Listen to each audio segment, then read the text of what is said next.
Good afternoon. We are excited to be here with you in Breakout B. Again, my name is Brian Crook, and I'm with Brandon Hollern. So holla back at Brandon Hollern. We're excited to be here with you. This is one of my favorite breakouts, well, not only because I'm doing it, because I think this is a lot of the newest cutting-edge stuff that we're doing here at Nativity, a lot of our most recent learning, and so we're really excited about it. Just by way of introduction, I am the director of strategic planning here, and I work a lot with our ministries, our small group program, our missions program. So you might say I'm more on the pastoral care side and pastoral ministry side of our organization. Brandon, on the other hand, is more on the operations side. I'll let you tell them more about what you're So I am the director of finance and technology, which sounds like two things that shouldn't really go together. But the reality is that all of us in ministry, we wear multiple hats, and so those are two of my hats. So I oversee the finances of the church. I'm a really back of the house kind of guy. Work in our database administrator, website administrator, and also help pay the bills. Absolutely. And so we are co-presenting this breakout, and it's a great representation, I think, of what we really strive for at Nativity, that operations supports mission and vice versa. And so we don't sit in an office together, we don't work together necessarily in terms of the organizational structure, but we have come to work really closely together in our departments so that all of Brandon's work in technology and finance really can support what we're doing on the pastoral side. So that's going to be sort of the duality of this presentation. I'm going to share a little bit at the front end about invitations and what we do at Nativity to really make that a part of who we are and how we fuel the growth of our local church here through invitations. We're going to share about that strategy. And then Brandon, we're going to sort of pivot halfway through, and Brandon's going to talk about what we're going to make the argument for today is the real power of an invitation, that when those invitations are accepted and people come onto our campus or engage and interact with us for the very first time, how we are capturing people's information and using technology to do that, to really try to engage and connect with people to keep them involved and to get them connected to a discipleship path. And so that's going to be our presentation today. You want to add anything to that? You did great. Thank you. Thank you. All right, so with that, I'm going to share for the first half about invitations. And so we can go to our first slide, our next slide here. You'll hear us say, and you heard Father White say last night, and you'll probably hear it throughout the day, where we love to use Pastor Ed Young's quote, "It's the weekend stupid," right? And so if you've read the books, you know that that's a big part of who we are and what we believe, that it's all about the weekend. The history of that quote, if you're unfamiliar, is, like I said, it's an adaptation. In the 92 presidential election, you probably know Bill Clinton's, one of his chief advisors, James Carville, said that, this election is going to be all about the economy. And so he said, "It's the economy stupid," as a way as his really emphasizing that this election and Clinton's platform was going to be all about the economy. And then Pastor Ed Young in a fellowship church in Texas said, if we're going to be in the business of doing church, then he changed that to "It's the weekend stupid." And we highlight that at the beginning of this breakout because, as you'll see, our evangelization, our growth strategy is all about the weekend. It's our core product as a church, and it's just what we have to do. We have to build our growth strategy on our core product. It's prudent, it's wise, and the weekend is the core of what we do. To back that up, we love telling the Family Friendly Friday story, which I will spare you. But we highlight that story to say, we busted our tails a few years ago to make these weeknight events and events outside of the weekend experience really, really great. And we had a few hundred people show up at an event that we worked so hard at. And we had to do nothing, and over 1,000 people were coming to Mass on Sundays. And so the light bulb eventually went off for us and said, why don't we start investing in the weekend and cutting out all of these other events? And so it can't not be mentioned that the weekend is the core product for us, and that's what we try to do. We try to make the weekend experience great so that when invitations are accepted, people have a good experience. And we'll talk more about that, but for many of us, that's worth the price of admission, right? To grow our churches, we're just trying to improve the weekend experience, and you're probably going to other breakouts about that, so we won't spend too much time there, but that's what it's all about. It's the weekend stupid, and then we build upon that, and our strategy for growth is invest and invite. Invest and invite. That's our quippy way. That's also borrowed. We love stealing things in church. We're not a lot of this is original content, but we love borrowing from other churches that we've learned from. Invest and invite is from Pastor Andy Stanley at North Point Church down in the Atlanta area, and I'll explain what invest and invite is. It's our message to our congregation. So invest and invite is a public, a forward-facing message, and when we are encouraging people to evangelize, we say that it's as simple as invest and invite. Just invest in the relationships that you currently have. Invest in the relationships with your family and your friends, your neighbors and your coworkers. And what does that look like? It looks like being a good neighbor, right? Being a good coworker, loving your family, doing nice things for them, loving them, caring for them. Invest in those relationships. And then, when the time comes, which is sometimes sooner, sometimes later, but it eventually always does come, invite them to come to church with you. It's as simple as that. Invest in the relationship so that there's value there, there's rapport, there's a relationship there, and then when the time comes, invite them to come to church with you too, and that's a big part of it. We'll talk more about that. Well, the beauty of the invest and invite message is that it makes it accessible to everyone.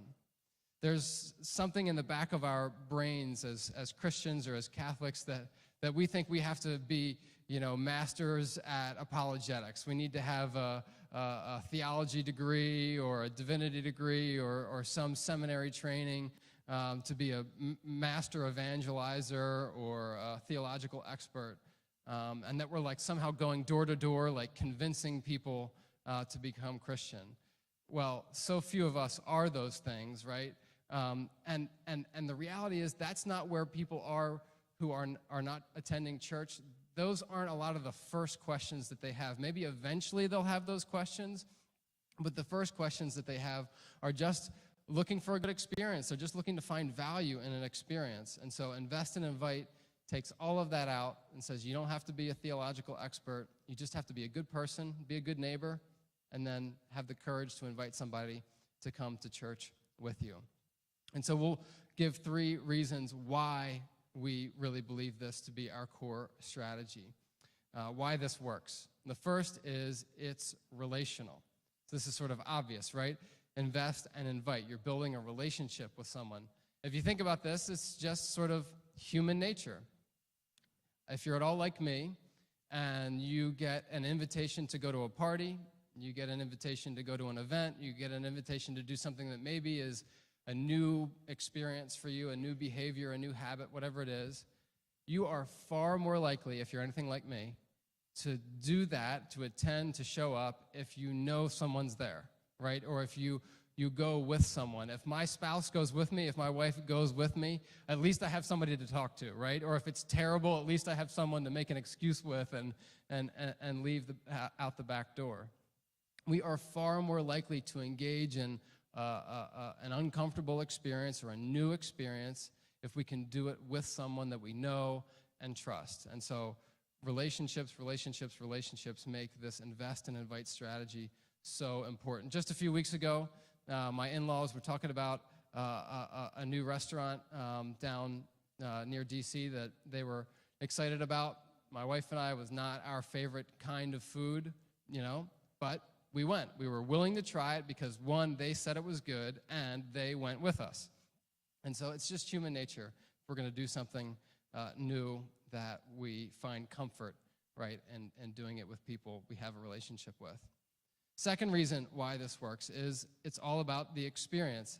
As I said, when people are interested in faith or pursuing faith, the beginning of that journey starts with the experience.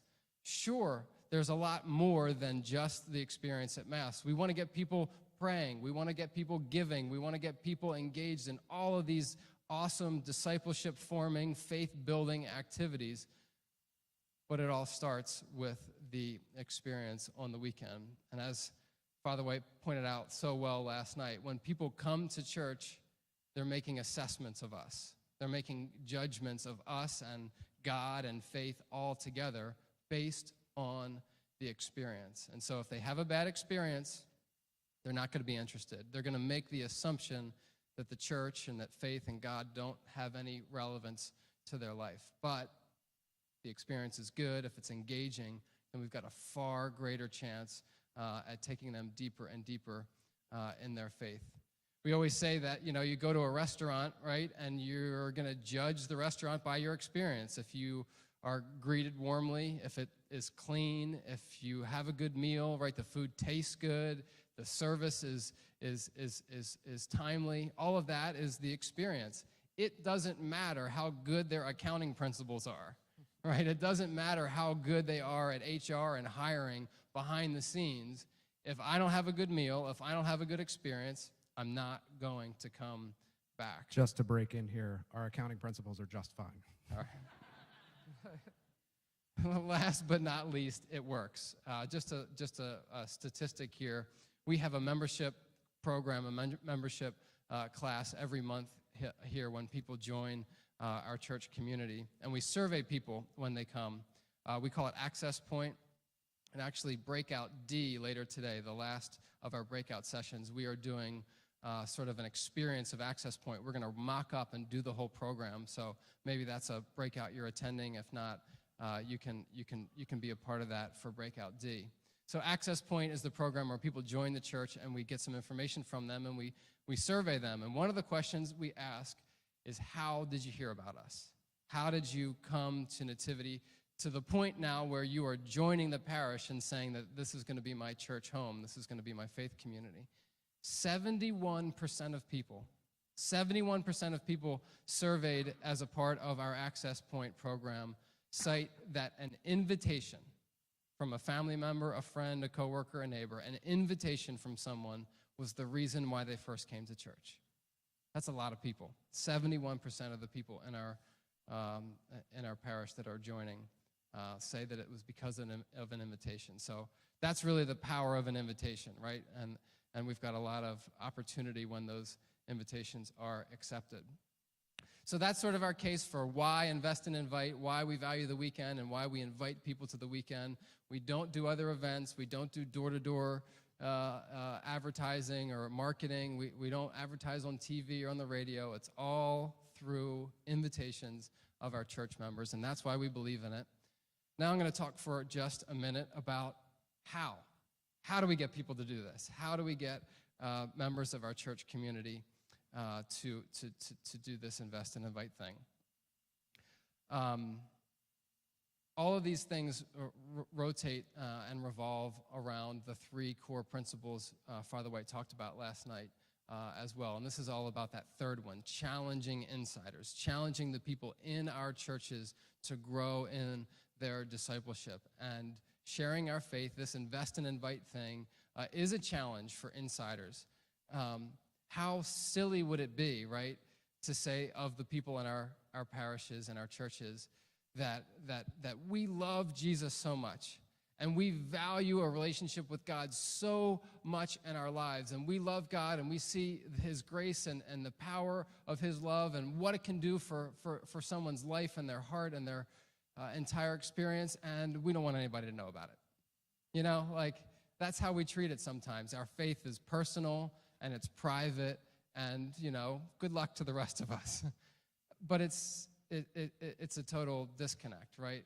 Our faith should flow from what we believe, and it should extend to others as well. But it doesn't come naturally. It doesn't come easily. So we do have to encourage. We do have to challenge people to do it. So here's three three ways we try to challenge our insiders to invest and invite. First is cultural. And we say cultural. We want to make this invest and invite message a part of our culture at this church. There's not an evangelization committee.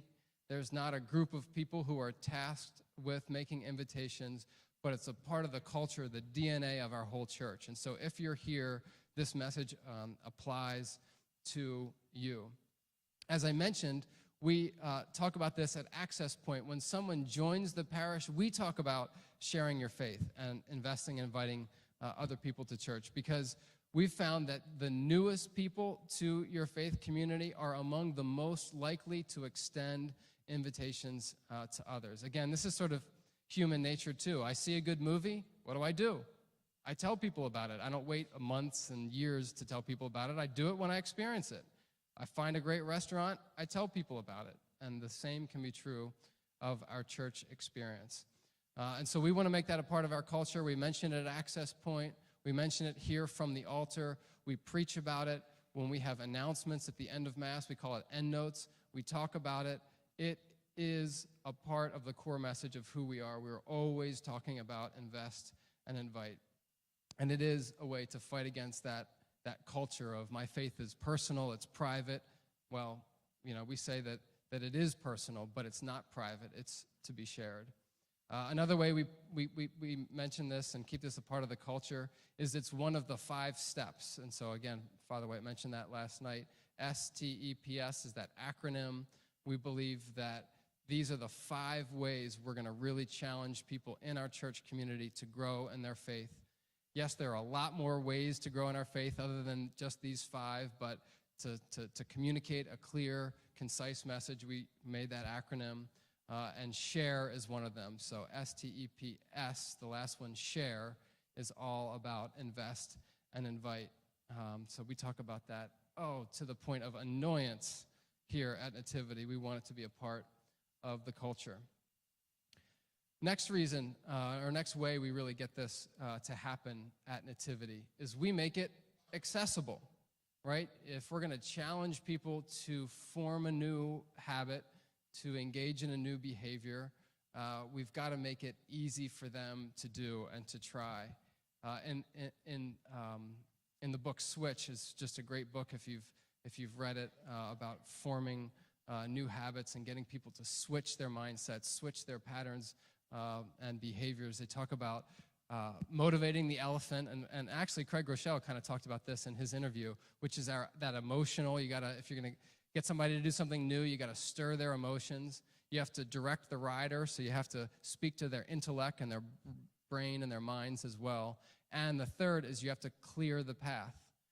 You have to actually show the way forward. So we can't just get up here and move people and inspire them and speak to their brains and then not provide that next step for them. We've got to make it accessible. And so if you've seen out in our concourse, we have a next steps kiosk.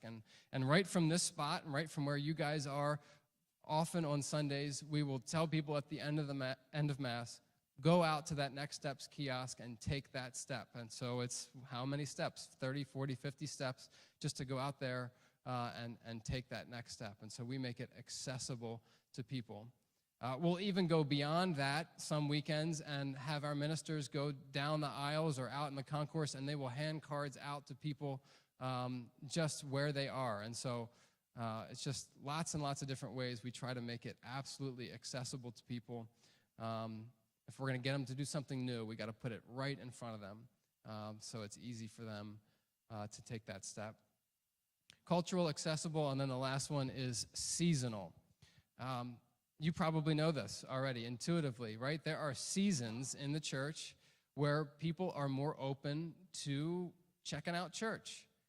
Christmas, Easter, right? We've got all these new people coming to our communities, and so we try to get out ahead of that. And the weeks leading up to Christmas, the weeks leading up to Easter, we are encouraging our church community. This is the time. This is the time. Make those invitations now. Scatter that seed. The harvest is coming during these peak church seasons. And so often, as a part of our Advent message series, we'll spend a week or two talking about invest and invite. As a part of our Lenten message leading up to Easter, we'll talk about invest and invite. And so we try to take advantage of the cultural force and the cultural momentum that's headed our way for these peak seasons. And another finding as well is that the summer season, a lot of people go away, and so it kind of feels like summer break in a lot of places. It definitely does here. Things slow down, attendance dwindles in the summer. But we find there are a lot of new people here, right? Because schools are out, religious education classes, there's no commitments. And so people will church shop during the summer. And so we're sensitive to that as well. And we know that summertime is definitely a time when invitations are likely to be accepted.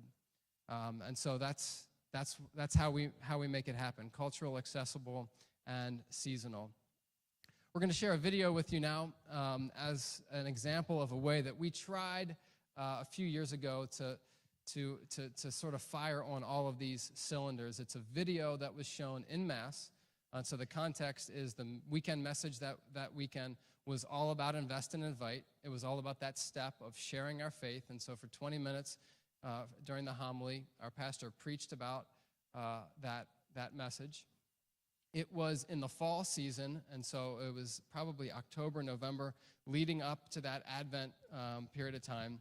And so we tried to sort of hit on the seasonal aspect of this and make a timely ask for an invest and invite leading up to Christmas. And then it was shown at the end of Mass.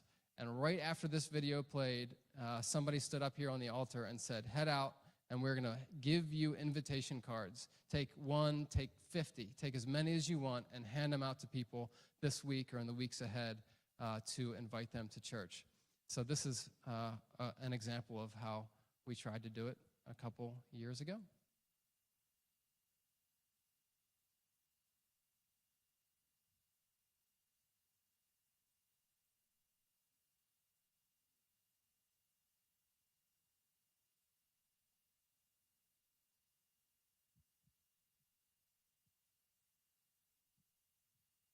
This is pretty compelling, isn't it?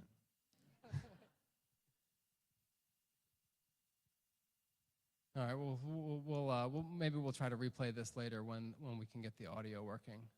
But as you can see, as I would have said at the end of this video, 2 normal dudes, right? There are 2 Timonium Tim looking guys we showed in that video. This is a message for anybody and everybody. And so as we played that video, you could see yourself, 2 guys talking and their experience with invest and invite. So just another way we tried to make this easy, accessible, seasonal, cultural for people in our church. So I'm going to turn it over to Brandon to talk about the better part, the fun part, the tech part. Thanks very much for coming. As we move into the tech side of this, as Brian talked about at the beginning of this breakout, the power of the invitation is when those invitations are being accepted, and we have newcomers coming through our door, and we know that in all of our churches that we have people that are new each and every week. So it's our strategy for what we do with those people whenever we see them. And so the power of an invitation is it's more than just attending. Our strategy is that we want to connect people quickly. We want them to know that they are loved by us and by God and by each other. You're not a number. We want to continually combat the nobody knows me problem. So I'm sure it happens in all of our parishes, but certainly here that a newcomer comes in and they feel lost in a crowd. And so we want to combat against that, and we want to get people connected quickly. Because we know that life change happens the faster that people get connected. When people get connected with others in their faith, life change happens. So we want to get them connected into a group or on a ministry team, or we want to get them connected into a local or a national or an international mission trip, or we just want to give them simple information, so about our kids and our student programs, or where the bathrooms are, or just a welcome note from our pastor. And so we're going to talk about how we use technology to accomplish this. So if we go to the next slide, I'm going to get on my soapbox here and talk about spreadsheets. So death by spreadsheets. So a little bit of context in our story about where we came from and where we are now and where we're looking for the future. We were technologically siloed for years. Every ministry team had their own spreadsheet. So the adult ministry leader had a list on a spreadsheet for their ministers. The small group director had a list of people in adult small groups. Our children's ministers had families that have kids in kids programs. And while we work together well as a team, technologically, none of those spreadsheets talk to each other. And so when people would come through our doors, and say, for example, a new family would come in to check into our program, the kids department may have known that. They were on a list in the kids department. But as a staff, we didn't have a good way of tracking those newcomers as they were coming through the door. So other departments may have missed that. And so I have personally rallied against spreadsheets here. We're against spreadsheets here, and so that's why I wanted to add this slide here, because of the following problems. We have a lack of leadership oversight. When you're using these siloed spreadsheets, leadership doesn't see trends. They don't know who's here or who's not here. They can't track anything. There's a lot of duplicative communication. So different departments will email the same person for either the same thing or different things, and you could get overloaded with communication from the parish. We want to protect against that. Or we could have no communication, because again, if other departments don't know that this person is coming to church and checking a kid into a kids program, I'm not picking on the kids ministry, they will slip through the cracks. The newcomers can slip through the cracks. And so we want to combat against that. And so we started to evaluate our systems about 6 years ago. This was about 2012. We evaluated what we had and what we would like to do and have moving forward. And we wanted one system to capture as much information and data as possible. So we evaluated systems, we talked to other churches, and we saw potential of having a system where parishioner profiles were all-encompassing. So not just contacts and donations and sacraments, but a full parishioner picture of their engagement with the church. And so we went to a parish management system. I think it's the next slide. There we go. So it's more than just contacts, donors, and sacraments. We were able to track other things like events and serving opportunities. We can do prayer requests. We can check in for those events after people are registering. We can track small groups, and we can track mission trips, either local or national or international mission trips. And so we wanted a system where we could track all of those things. And so we have a product called Ministry Platform. They're in our vendor showcase, and they're having a lunch and learn in Quest AB right after here if you're interested in learning more.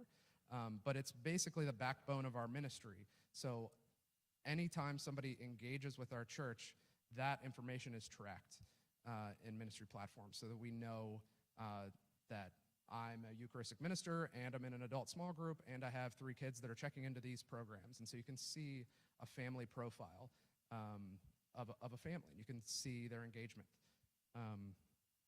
So it's a constantly evolving process. We fully admit that we still don't know everything, and we're making strides every year to get better at tracking this information and using this information to better our ministry.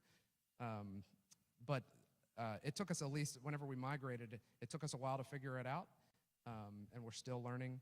But from wherever you are, there is hope. So if you don't have a parish management system, know that they're out there. There's not one perfect system. We chose one system, but there's many out there. If you're using one, but it's not meeting your needs, take a look around, talk to other churches, see what else is out there.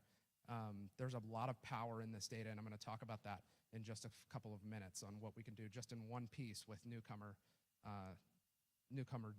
tracking. And if you've already figured all of this out, please come and see me afterwards, because I would love to have you give this breakout next year, because we're still learning a lot, of course. So if we go to the next slide, so how do we identify newcomers? Well, we can identify newcomers a lot of places, and any parish can identify newcomers in multiple ways. So the first one I want to talk about is in person.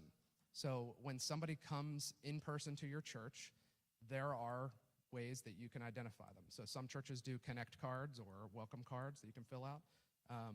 What we've found is that the 2 best ways that we find people that are new to our church is a donation with a check, a loose check donation, or if somebody is signing their kid into a kids program for the first time, they're checking that child in, they have to fill out a new family form, and we get that information.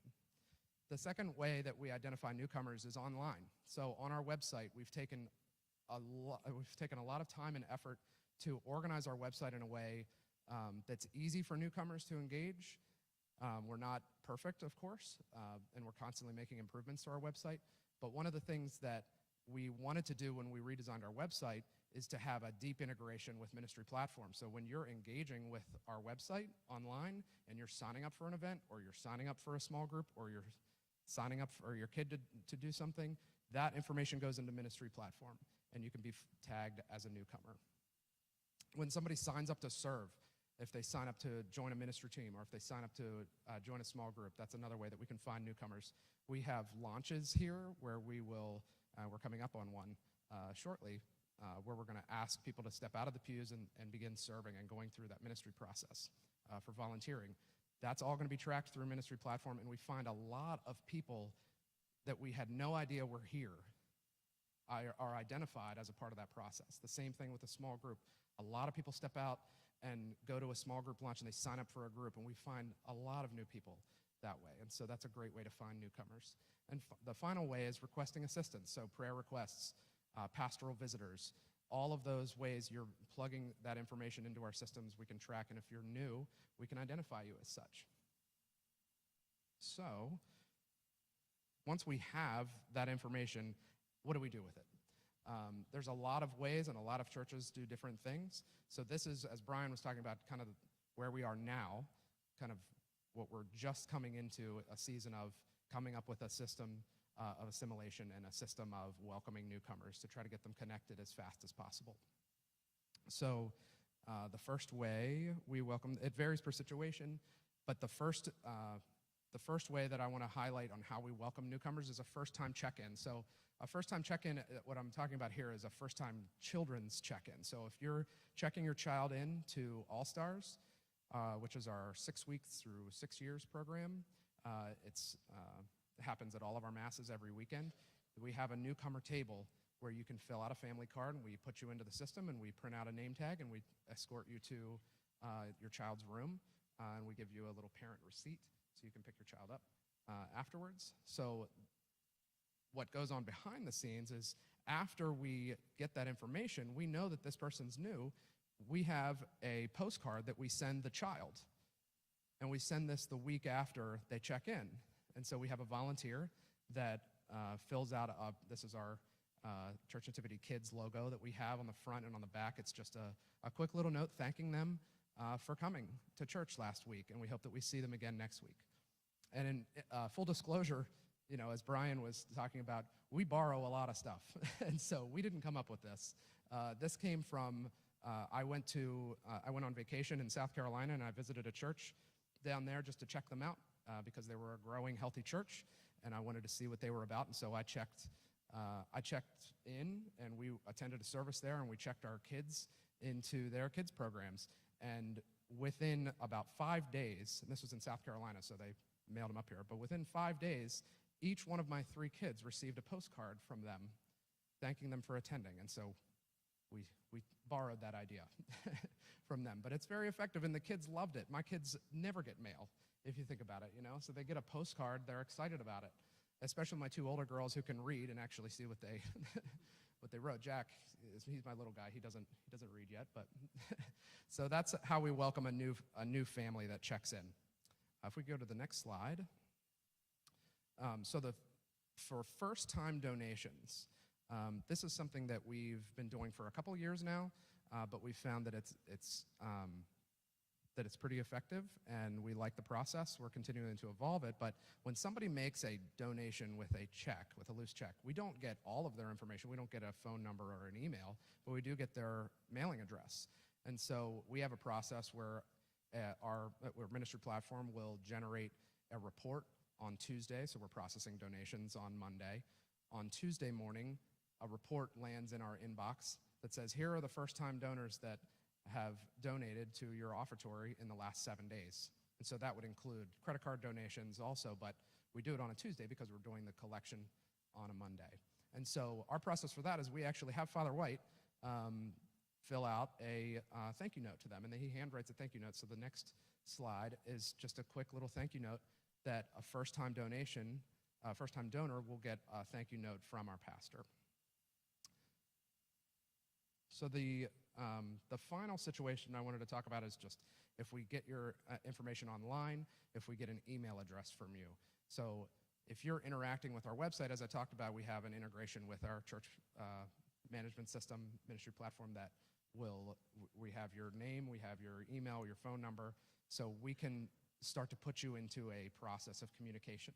And so this is something that we've just started recently. So this is brand new information, and we're still tweaking what we're doing exactly, but it is in effect. We have a system where we will send a series of emails. If you are identified as a newcomer, you're put onto a 3-email plan. And so I'd like to talk a little bit about the email. So the newcomer email number 1 is sent immediately. So whenever you interact with our website and we get your email address, we're sending an email instantaneously.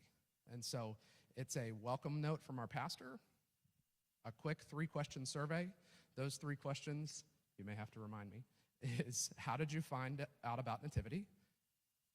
Would you like more information on any of the following? Small groups, serving, kids and student programs, pastoral care, and then the final question is, as a staff, how can we be praying for you and your family? Did you have anything? Nope. Okay. And then the final part we have there at the bottom of that email, and you can see kind of a preview of it. We have our kids and our student logos, and so we want to give quick information about our kids and student programs to help families get connected. So that email is sent immediately. The second email is sent 2 weeks later. So we're walking a very delicate line of being over-communicative. So we don't want to send too many emails all at once. We don't want to be spammy. And so 2 weeks after they are entered into our database, our system's set up to send them a second email automatically without intervention from a human. So the newcomer email number 2 has a couple things. So it has a welcome video. So we have a who we are video is what we call it, and it's just a quick parish life video so that somebody who may have interacted with us online first but has not experienced a weekend mass here, they can get a quick idea of what to expect when you arrive. And that does happen from time to time. We have people that are interacting with us first, signing up for something, and then they're attending on the weekend. So we wanted to have a welcome video for that. We also have a link for our staff page, our team page. So we have a picture of our staff there and a link to the our team page on our website, and welcome them to click on one of our pictures and send us an email. We want to be as accessible to our newcomers, and so letting them know that that information is available. And then the third item is an invitation to Access Point, our new member welcome class. And so we want to give them quick information on that. And if you were to click on that link, it would go right to our website where we have an event registration for the next we give them an option for the next 3 Access Points meetings that we have set up. And so they can click through into that and sign up for Access Points. So again, we want to get them connected quickly. And then a final encouraging note that we're here to serve you. Please let us know if there's anything we can do for you or your family. So that's newcomer email number 2. Newcomer email number 3 is sent 5 weeks from the database entry. So if you remember, we have one that comes immediately. We have another one that's sent 2 weeks later, and then one that's 3 weeks later, but 5 weeks from the initial database entry. And so that is a next steps message from Tom. And so it's an invitation to get connected. And so we have 4 quick ways to get connected. I can't quite see there, but I'm pretty sure it's serve in ministry, serve in missions, join a group, or invite a friend. So we're very careful to not communicate with them. We want to give them information timely, but we don't want to over-communicate. So those are the three emails that every newcomer gets that's entered into our system.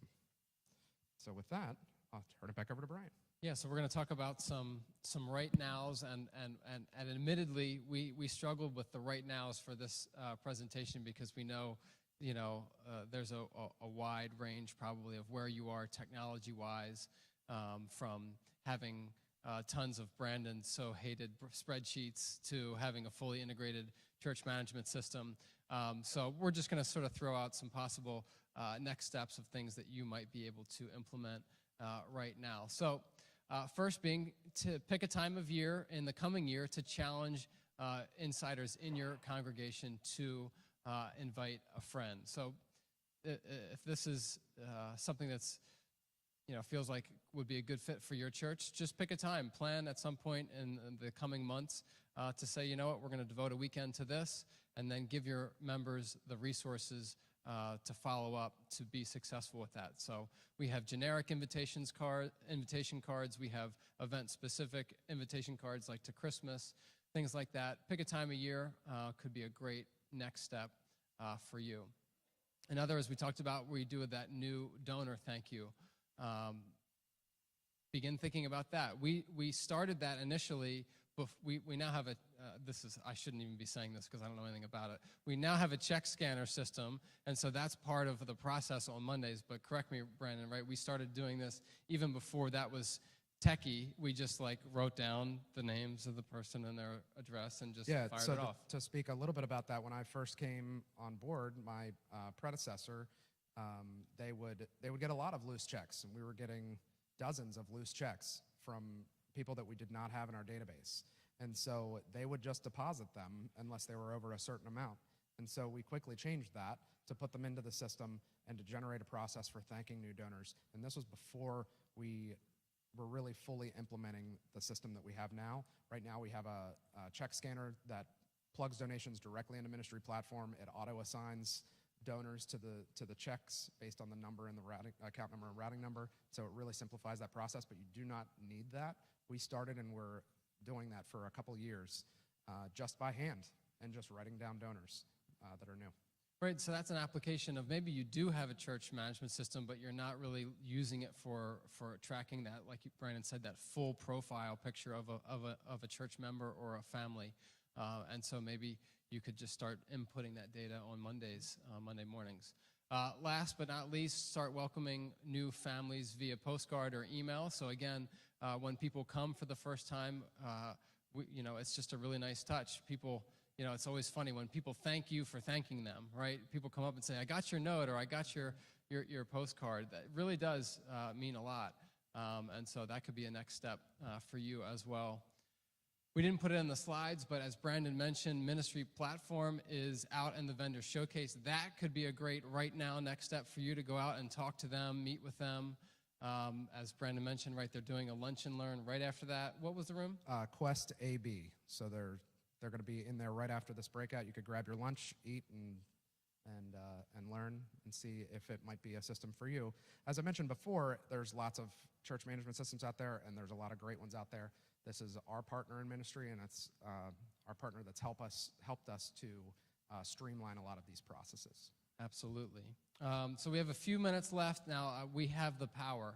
We have the power. There's power in invitation, but there's also power in lunch. And so we have the power, so don't slip out early. We're going to answer your questions. We're going to tell you what to do for lunch, but we're going to answer your questions first.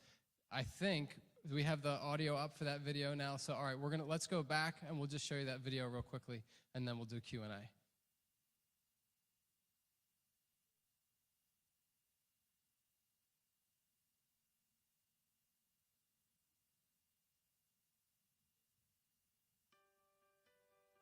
I'm Greg, a longtime member at Nativity. Mike and I became friends when our wives, who were classmates in school, rekindled their friendship after many years apart. Whenever we were together, my wife Nancy and I would often share about Nativity and the impact it's had on us. But since Mike and his wife lived far away, they hadn't ever accepted our invitations. And I'm Mike. Greg and I have been friends for a while now. We've supported each other in good times and in bad. A few winters back, we experienced a tragedy in our family, and my wife and I finally decided to accept one of their many invitations to come to Nativity. First time we came, the message we heard was a turning point in our lives. Nativity gave us such hope and positivity to help us at a point when we truly needed it. Now we barely miss a Sunday.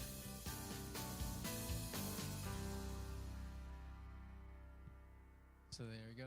That played right at EndNotes, and then we got up and talked about it right after that. Okay, we'd love to take your questions. Shout them out, and we'll repeat the questions so people can hear. So go ahead.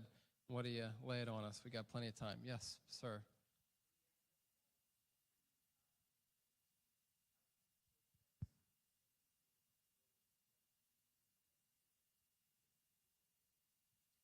So when people come to Access Point, how do we then plug them into a next step beyond that? Okay, that's a great question. So there's an old answer and there's a fresh answer to that question. So I'll give you both versions. We make our Access Point program, we dedicate the first 30 minutes to welcoming people and talking about the church and introduce them to staff, and we make that all about them. And then we pivot halfway through and say, okay, now that you're here, now that you've made this your church family, we're going to tell you what more there is. And so we devote 50% of that program to talking about next steps and all of the opportunities to get involved. So we used to, at the end of that hour, we have ministers and staff in the room. We used to say, hey, if there's anything we can do to help you, we at one point tried going around with iPads. We tried signing up people right then and there. We didn't get a lot of movement in that moment, and so light bulb went off a couple months ago, and we updated the membership card. And so when you give us your address and give us your family name and your kids and all that stuff, there is an actual box on there of my next step is, and I can indicate that right on the form.